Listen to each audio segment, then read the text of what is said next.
السلام علیکم۔ مشہود خان چینل میں آپ کو خوش آمدید کہتے ہیں۔ جیسا کہ آپ جانتے ہیں کہ اس چینل کا مقصد آپ کو ہر آنے والے دن کی اہمیت کے بارے میں بتانا ہے کہ آج کا دن تاریخ میں کس اہمیت کا حامل ہے۔ 50 سال پہلے 1973 اپوزیشن نے بائیکاٹ ختم کر دیا۔ اسلام آباد قومی اسمبلی شام 26 نومبر 1973 کو یہاں اپنا سرمئی اجلاس شروع ہوا، جس میں حزب اختلاف کے اراکین اپنی پارلیمانی پارٹی کے فیصلے کے بعد تقریباً پوری قوت کے ساتھ موجود تھے۔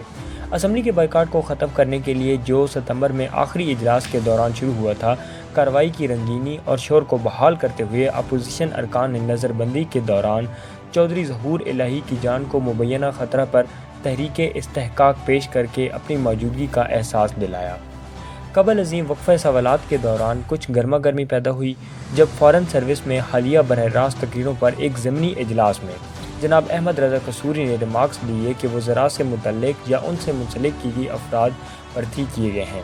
سوال کی اجازت نہیں دی گئی، لیکن وہ بولتا چلا گیا۔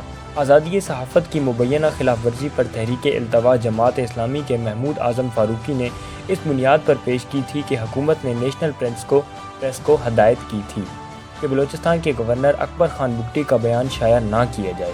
بنیادی خصوصی نمائندے کے حقوق کی سنگین خلاف ورزی تھی۔ Thanks for watching.